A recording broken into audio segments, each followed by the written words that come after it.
క్యాన్సర్లంటేనే ప్రమాదకరం, ప్రాణాంతకం. అయితే కొన్ని రకాల క్యాన్సర్లు ప్రమాదకరమైనవి, ప్రాణాంతకమైనవే కాదు, అత్యంత వేదనాభరితమైనవి కూడా. ఇందుకు కొలరెక్టల్ క్యాన్సర్ ఒక చక్కటి ఉదాహరణ. పెద్ద పేగులో ఆసన మార్గంలో క్యాన్సర్ కణితులు పురుడు పోసుకున్నప్పుడు వాటిని తొలగించడం, చికిత్స చేయడం అనేది చాలా కష్టసాధ్యమైన వ్యవహారం.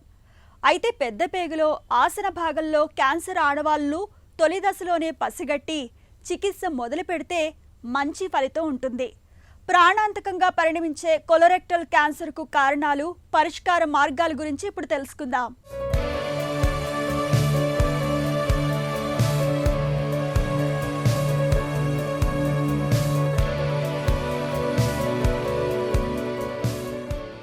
పెద్ద పేగు పేరులోనే కాదు, ప్రాధాన్యంలోనూ పెద్దదే. పేరుకు పెద్దదే అయినా ఉండేది మాత్రం జీర్ణ వ్యవస్థలో ఎక్కడో చిట్ట చివర ఉంటుంది. అయినా పెద్ద పేగు ప్రాధాన్యాన్ని తీసిపారేయలేం. సాధారణ నీళ్ల విరేచనాలు మొదలుకొని ప్రమాదకరమైన క్యాన్సర్ల వరకు ఎన్నో సమస్యలు పెద్ద పేగులో కనిపిస్తుంటాయి. అయితే పెద్ద పేగులో కనిపించే అతిపెద్ద విపత్తు మాత్రం క్యాన్సరే. ముఖ్యంగా ఆసనం చివరి భాగంలో కనిపించే రెక్టల్ క్యాన్సర్ ఇవాళ ప్రపంచవ్యాప్తంగా ప్రతి ఏటా 5 లక్షల మందిని బలి తీసుకుంటోంది. వయసు పెరుగుతున్న కొద్దీ పెద్ద పేగులో, ముఖ్యంగా మలాశయ భాగంలో క్యాన్సర్ వచ్చే అవకాశాలు పెరుగుతుంటాయి. ముఖ్యంగా స్థూలకాయలు, ఫాస్ట్ ఫుడ్స్, రెడ్ మీట్ ఎక్కువగా తీసుకునే వారికి, పొగ, మద్యం వంటి చెడు వ్యసనాలు ఉన్నవారికి పెద్ద పేగు చివర ఆసన భాగంలో క్యాన్సర్ సోకే అవకాశాలు ఎక్కువగా ఉంటాయని చెబుతారు డాక్టర్లు. కోలాన్ క్యాన్సర్ ఒకప్పుడు వెస్టర్న్ డిసీజ్, అంటే ఓన్లీ ఫారెన్ కంట్రీస్లో వచ్చే క్యాన్సర్గానే పరిగణించేవాళ్ళు. ఇప్పుడు అది ఇండియాలో కూడా ఎంత ఇన్సిడెన్స్ పెరిగింది అని అంటే, మేము నెలలో ఒక 8 నుంచి 10 కోలాన్ క్యాన్సర్ కేసులు చూడడం జరుగుతుంది. అంటే మన ఆహారపు అలవాట్లు మారడం వల్ల, ఒకప్పుడు మనమంతా ఫైబర్ డైట్ అంటే ఆకుకూరలు, కూరగాయలు, కీరలు, చిరుధాన్యాలు ఎక్కువగా తీసుకునే వాళ్ళం.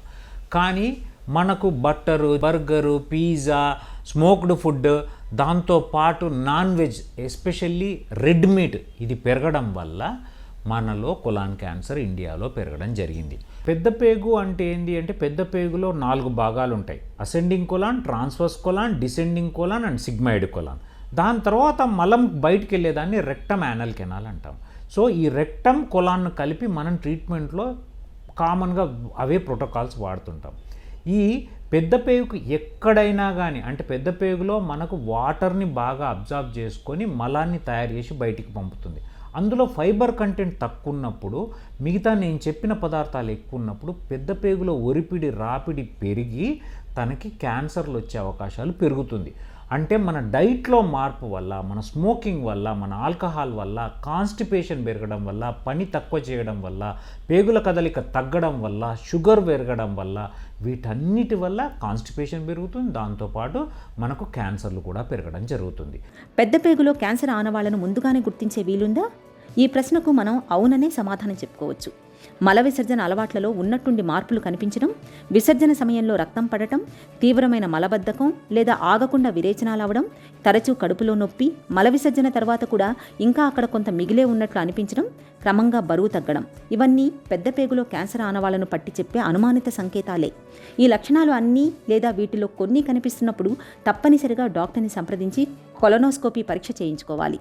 గతంలో కుటుంబ సభ్యుల్లో ఎవరికైనా పెద్ద పేగులో క్యాన్సర్ వచ్చిన చరిత్ర ఉన్నప్పుడు తరచూ కొలనోస్కోపీ పరీక్ష చేయించుకుంటూ ఉండటం చాలా అవసరం. కొలాన్ క్యాన్సర్ లక్షణాలు అనేవి చాలా సింపుల్ అండి.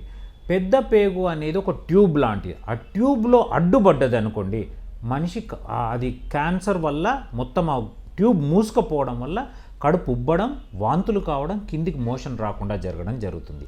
వాచిన ప్రాంతంలో రంధ్రం ఏర్పడ్డది అనుకోండి, ఎమర్జెన్సీలో పేగుకు రంధ్రం పడి రావచ్చు. ఇవి 2 కాకుండా నార్మల్ మనుషుల్లో ఎలా ఉండొచ్చు అని అంటే, ఎమర్జెన్సీ కాకుండా ఎలెక్టివ్గా ఎలా ప్రజెంట్ కావచ్చు అంటే, కుడిపక్క క్యాన్సర్ ఉన్న వాళ్ళలో రక్తస్రావం ఎక్కువై, ఆ గడ్డ నుంచి రక్తస్రావం ఎక్కువై ఎనీమియా.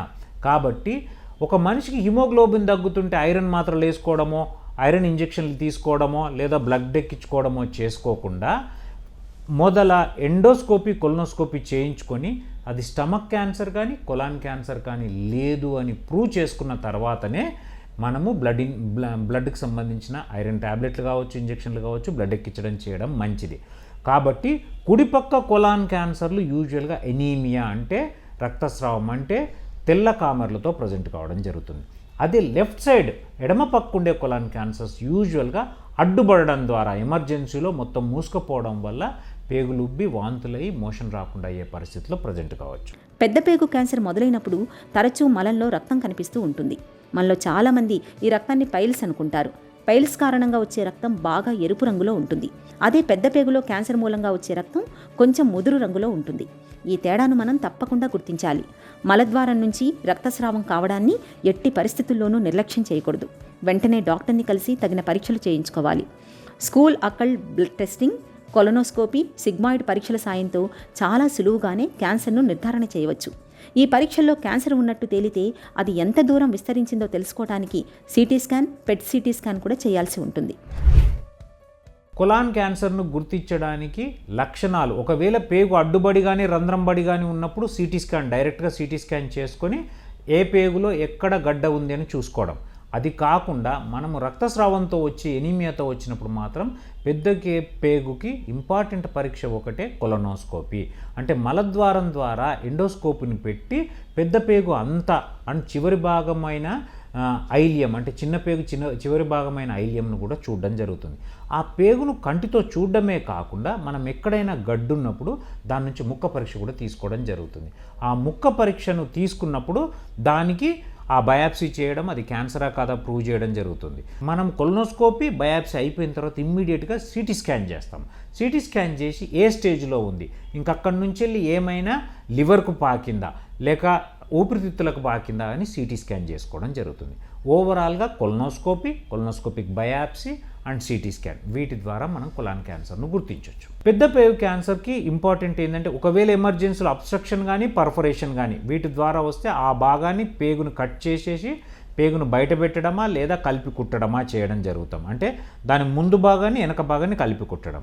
లేదు మనకు అడ్డుపడలేదు, రంధ్రం పడలేదు, కానీ మనము కొలనోస్కోపీ ద్వారా తెలుసుకున్నాం అనుకోండి, అప్పుడు మనం చేయాల్సింది అంటే ఆ ప్రాంతాన్ని కట్ చేసి, అంటే బేసికల్గా కుడిపక్క అయితే రైట్ హెమికోలెక్టమీ అంటాము, ట్రాన్స్వర్స్ కొలాన్లో అయితే ట్రాన్స్వర్స్ కొలెక్టమీ అంటాము, ఎడం పక్క అయితే లెఫ్ట్ హెమికోలెక్టమీ అంటాము. ఒకవేళ సిగ్మాయిడ్లో అయితే యాంటీరియర్ రిసెక్షన్, ఇంకా అంత కిందికైతే low anterior and ultra low anterior resection అని మనం ఇప్పుడు ఇవన్నీ ల్యాప్రోస్కోపీ ద్వారా చేస్తుంటాం అన్నట్టు.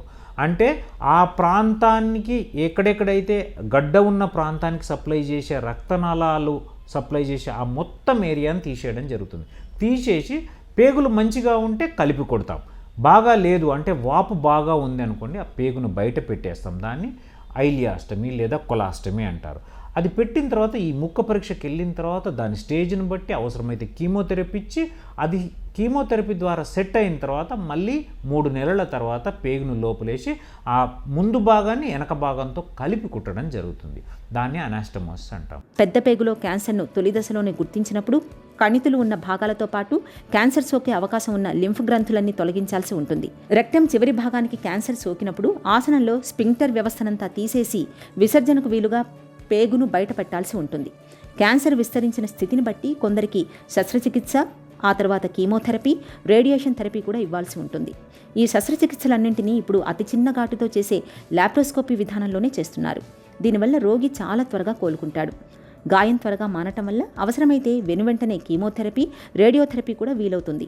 ఇక నివారణ విషయానికి వస్తే చక్కటి ఆహారపు అలవాట్లను పాటిస్తూ తరచూ కొలనోస్కోపీ వంటి స్క్రీనింగ్ పరీక్షలు చేయించుకుంటూ ఉండడం ద్వారా పెద్ద పేగులో క్యాన్సర్ ముప్పును మనం చాలా వరకు నివారించుకోవచ్చు.